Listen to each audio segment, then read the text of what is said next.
नमस्कार मित्रांनो.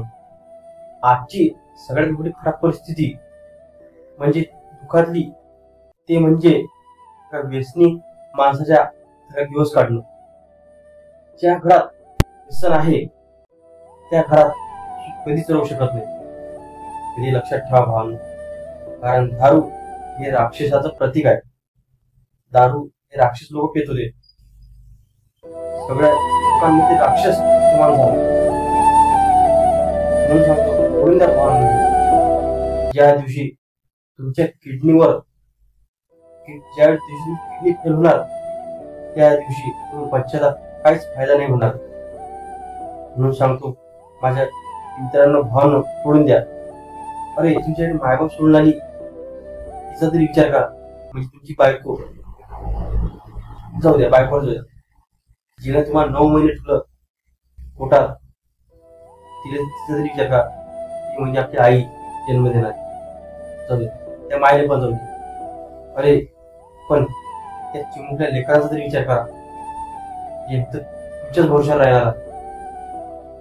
लहान लेकरांचा विचार करा भावांनो. त्यांना कोण पाहणार आहे? तुम्हाला जर काही झालं, किडनी गेली, तुम्हाला काही झालं, तुम्ही मेले, ज्या दिवशी तुम्ही मरणार त्या तुमचं चिमुकलं बाळ ज्या म्हटणार माझं बाप कुठं आहे, माझा बाप कधी येणार आहे, तर काय टाइम येणार आहे तो विचार करा भावांनो. तुम्ही मेल्यावर ज्या उडून पाहणार तुमची आत्मा, किती रडणार आहे तुमच्या आत्मध्ये. काहीच फायदा होणार नाही. रडून काहीच फायदा होणार नाही. जर जरासा जर विचार करसान लेकरांचा तर आजपासून दारूला हात नाही लावसान. तर विनंती करतो भावांनो, सोडून द्या दारू. काय देवाचा सहारा घेता दारू सोडायला? काय औषध पाण्याचा घेता? घ्या तर लेकरांचा सहारा घ्या. माझ्या लेकरांना कोण पाहणार आहे? आजपासून मी दारूला हात लावत नाही. विचार करा भावांनो.